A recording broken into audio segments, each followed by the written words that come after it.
E spesso e volentieri quando si leggono delle statistiche dove si dice che Trieste è tra le prime città per numero di violenze, in realtà forse è una delle prime per numero di denunce, quindi che significa che le campagne di sensibilizzazione che si fanno portano ad avere dei risultati, perché la gente ci segnala queste cose, ma non le segnala solo a noi, ma le segnala anche agli altri. Quindi più informazioni facciamo e meglio è per tutti, quindi credo che sia assolutamente necessario. Così il questore di Trieste Pietro Ostuni commentando l'iniziativa che vede nuovamente assieme la Polizia di Stato e Despar Nord in una campagna contro la violenza di genere e contro le truffe nei confronti degli anziani.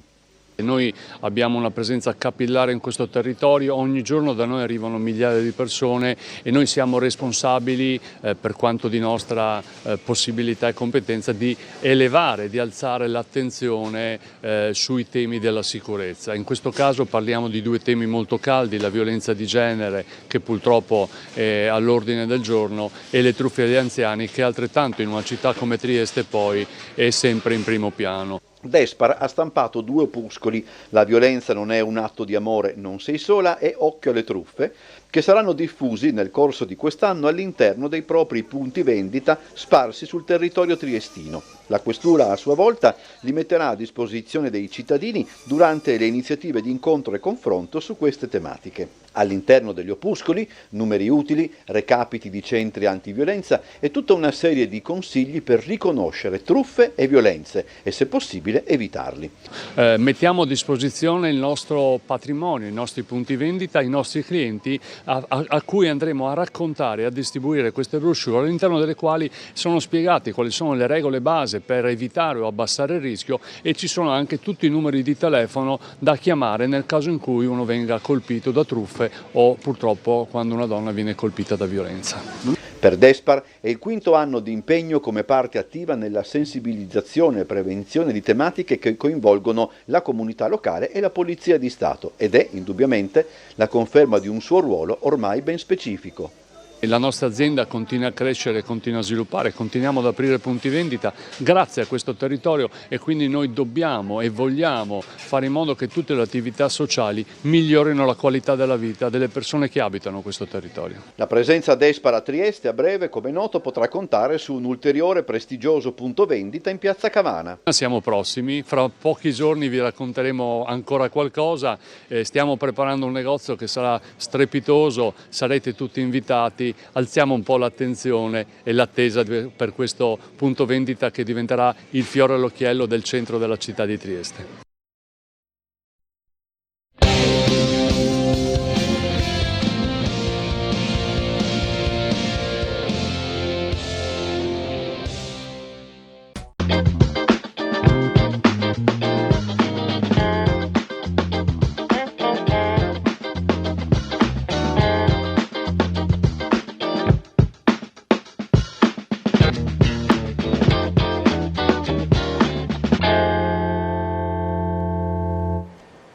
Benvenuti all'appuntamento con la programmazione della Contrada. Siamo in compagnia di Livia Mabilino, Presidente, che ringrazio per essere tornata nei nostri studi, dopo il bel successo di Pazza, che penso vi abbia dato molta resi soddisfazione. Felici, data soddisfazione grande, quindi una bella compagnia, un bel progetto, siamo veramente felici di come è andata. Allora, qui siamo di fronte a quei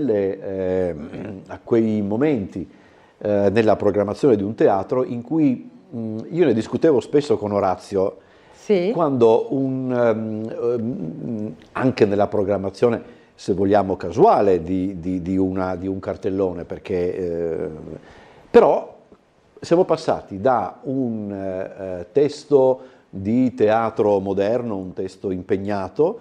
Parliamo di un classico che debutta proprio quest'oggi, fra l'altro, sì. E poi parleremo invece di un testo leggero, proprio perché sono tutti i generi che il teatro offre, nel giro di poche settimane, insomma. Nel giro di poche settimane, questo è un po' anche l'andamento nazionale, no? Intercettare Sì. diversi pubblici, diversi interessi, quindi toccare tutto quello che dalle scuole ai giovani, agli adulti, a chi invece ha un ricordo magari di film di qualche anno fa, delle riproposizioni originali, quindi è una tendenza ormai nazionale proporre una vasta scelta. Sì. Lo spettacolo che debutta questa sera è uno di quegli spettacoli che insomma fanno parte della storia del teatro italiano, sì. perché Pensaci Giacomino di Pensa Luigi Giacomino Pirandello è uno dei testi di Pirandello più belli, nasce come una novella, come si sa. Fra l'altro è stato fatto subito un film dopo pochi anni che l'ha scritto, Musco, un grandissimo attore che forse della storia del teatro, Angelo Musco. Angelo Musco, esattamente, e quindi ne fecero anche appunto un film negli anni 30, credo, questo fu scritto nei primi anni 900, e poi Pirandello ne fece una versione siciliana e naturalmente è impensabile non vederlo in quel contesto, ma questa è una storia che in realtà anticipa i tempi e quindi è una storia modernissima, perché è una storia di conformismo e anticonformismo, e poi oltre a esserci naturalmente tutti i temi che noi ricordiamo di Pirandello, no? Ma questo anticonformismo per la società dell'epoca era una cosa assolutamente inconsueta, perché è una specie di ménage à trois, diremmo oggi, con una cosa un po' francese, ecco.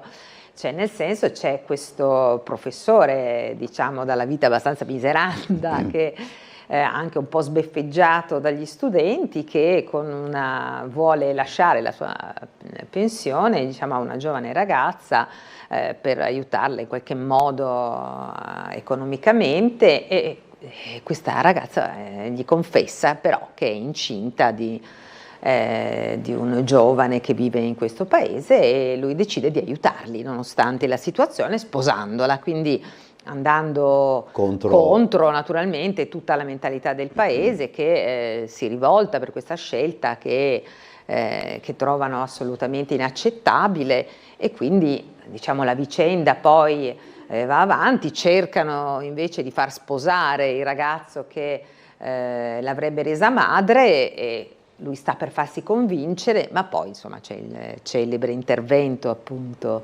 di lui, che lo mette di fronte, diciamo, alle sue responsabilità, e quindi c'è questa scelta assolutamente... Ecco, fra l'altro è un testo che è stato cavallo di battaglia di attori straordinari. Mi viene in mente Salvo Randone, del quale c'è anche credo anche Turiferro. Che naturalmente in questo caso c'è la regia quindi gli echeggia nelle orecchie, siccome la regia è di Guglielmo Ferro, ovviamente gli riecheggeranno le parole del padre. Ogni volta mi emoziona Guglielmo quando mi racconta come il padre studiava i testi, cioè stava in questa casa che avevano ovviamente quando lui era già un attore affermato, e se le ripeteva ogni volta, e ogni volta le diceva a colazione, a pranzo, viveva di questi testi, di queste parole, per poi portarli sulla scena in modo straordinario. Cioè, io so che mia mamma era per certi aspetti innamorata di Turiferro, ancora adesso. Certo. Quando me ne parla, mia mamma aveva due passioni teatrali: Turiferro da una parte e Franco Corelli per la lirica, che è un tenore di cui pochi si ricordano. Ma poi anche perché questi grandi attori frequentavano la televisione di allora, la televisione in bianco e nero, e quindi erano delle grandi star in teatro e in televisione. E qui il protagonista è un altro grande del teatro, Pippo Pattavina, che è un attore... Pippo Pattavina, che è un attore straordinario, anche nel cinema, visto che tu sei diciamo appassionato, lo sappiamo, del grande schermo, e quindi è un attore che non è un attore locale, ma è un attore che ormai calca le scene nazionali, e che questa cultura la vive da quando è piccolo, e anche di teatro popolare, perché appunto Pattavina... Tuccio Musumeci e Pippo Pattavina. Esatto, io non volevo dirlo, aspetta com'era...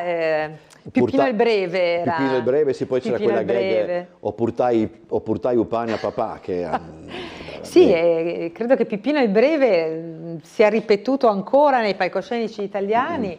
Fra l'altro il compagno di Patavina è ancora vivo. Come no? Una quantina penso d'anni. che abbia una novantina d'anni, sì. 90-91, e quindi è una grande tradizione popolare che continua, e a me un certo tipo di teatro popolare nel senso positivo c'era anche nella nostra denominazione originale, no? La Contrada, Teatro Popolare di Trieste, quindi vero, abbiamo un'affezione rispetto al teatro popolare. Questo spettacolo resta in scena fino al 2 di marzo, quindi fino a domenica. Sì, volevo dire anche che è una compagnia grandissima, perché sono 10 attori, insomma una compagnia molto numerosa, un allestimento molto bello, molto importante. E quindi un godimento in qualche E abbiamo modo. detto anche la regia di Guglielmo Ferro, Ferro. Che spesso viene poi a Trieste con i suoi spettacoli, anche di lirica tra l'altro. Anche in lirica, sì.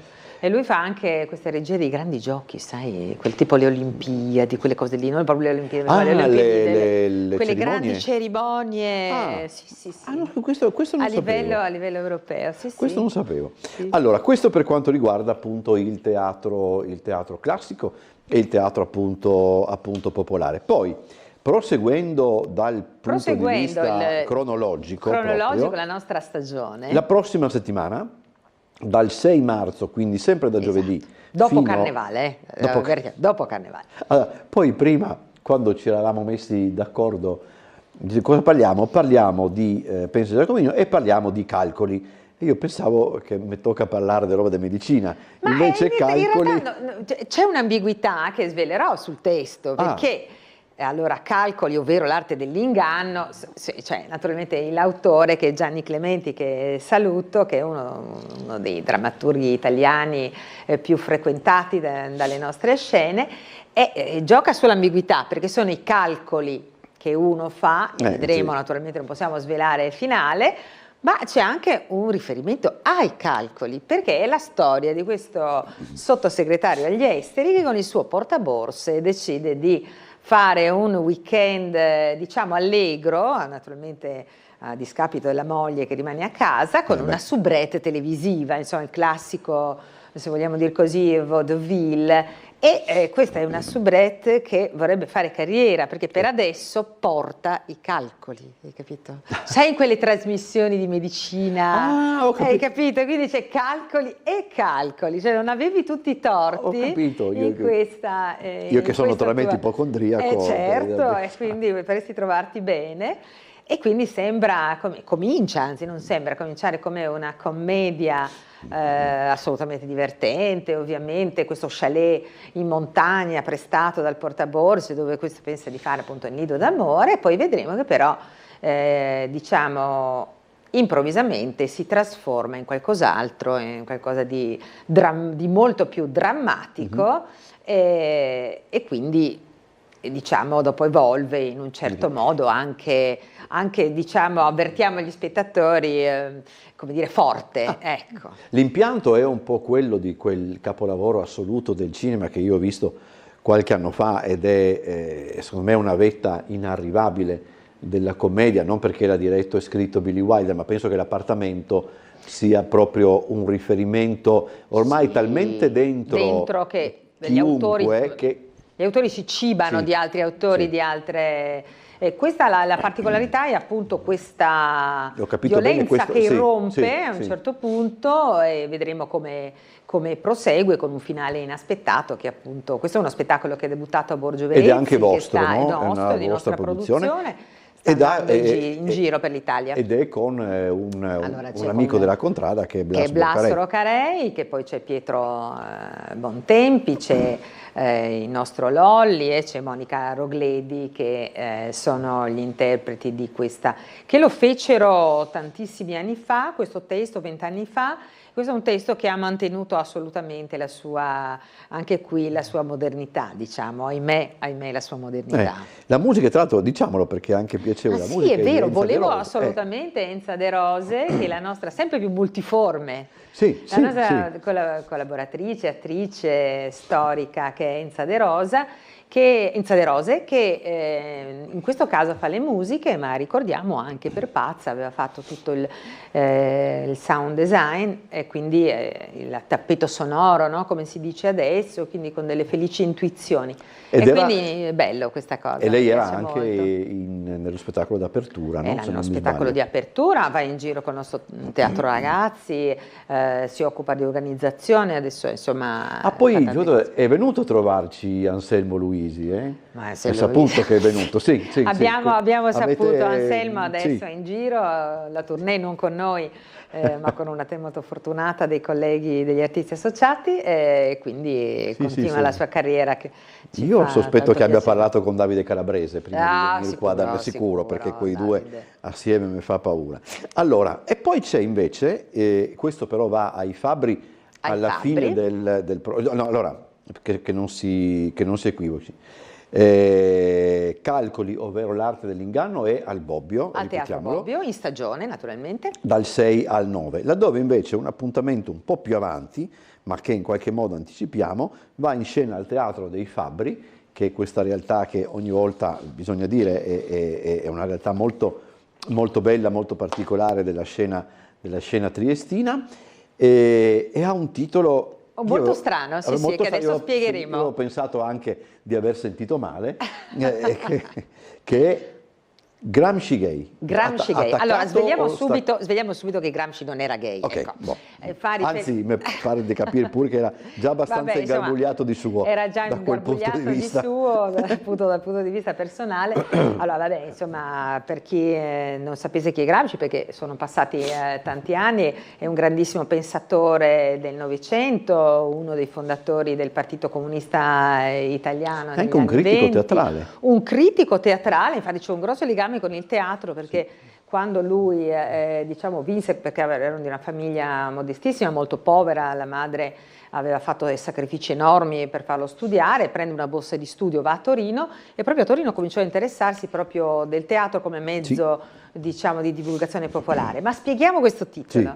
Qui c'è un parallelismo, in realtà questo spettacolo, intanto vorrei ricordare il protagonista di questo spettacolo, perché Mauro Lamantia è un attore molto bravo, molto giovane, è del 90, ed è una di queste nuove leve che stanno uscendo adesso. Appena diplomato al Piccolo di Milano, ha preso un importante premio alle Maschere del Teatro come interprete, come talento emergente. Quest'anno ne ha preso un altro importante premio, il premio Enriquez, quindi è veramente uno spettacolo di qualità, che è diviso in due parti. Una parte fa riferimento appunto a un famoso discorso che Gramsci fece all'indomani di uno sciopero andato male, cioè di una manifestazione allora appunto di operai che era andata in maniera fallimentare, e lui ripropone diciamo l'impegno politico come identità, come possibilità di modificare la società. E poi questo episodio del 2019 dove un famoso murales che si trova dove fu incarcerato Gramsci, perché stette in prigionia 10 anni, no? Incarcerato dal regime fascista, venne imbrattato questo murale, e venne scritto gay sulla faccia. No? E allora una parte ricorda questa parte storica di Gramsci, e l'altra invece, sempre lo stesso interpreta il ragazzo che viene portato in commissariato per essere interrogato dalla polizia dopo aver imbrattato questa cosa qui. Ed è un giovane proletario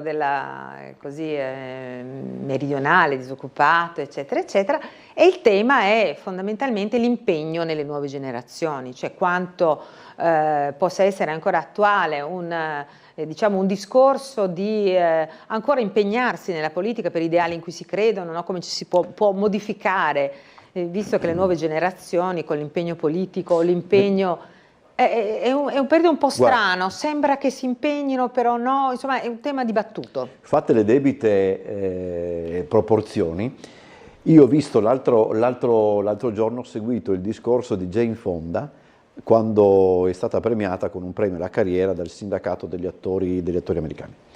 E io, ascoltando queste parole, ho detto: a 87 anni è ancora rimasta a noi Jane, cioè Puoi non essere d'accordo perché Certo. non si deve per forza di cose, ma la forza di carattere di questa donna che ha 87 anni, quindi potrebbe tranquillamente dire, boh, io il mio l'ho fatto, no? Sì. Ma ha spronato la gente ad intervenire, cioè, rimani, e purtroppo forse magari quelli di... Ma da certe non so, parti dipende forse sì. anche dai temi. Intanto questo naturalmente non è uno spettacolo di tipo politico, no? È uno spettacolo che semplicemente indaga, no? Queste nostre nuove generazioni per capire in fondo perché lui assolutamente minimizza questo gesto, non conosce la storia, non conosce, non sa nulla, no? E questa inconsapevolezza e questa anche incapacità di prendersi le proprie responsabilità e lottare per una condizione migliore anche, no? Sociale, indipendentemente dove la impegni, cioè con quale tipologia, visto che c'è una morde delle ideologie, almeno per quelle che abbiamo conosciuto nel corso del Novecento, forse non è neanche un male visto che ha portato 2 guerre mondiali, no? Però certamente questo impegno va orientato in qualche modo, cioè il disimpegno non è una risposta. Il disimpegno non è mai una risposta. Non è mai una risposta. Oggettivamente.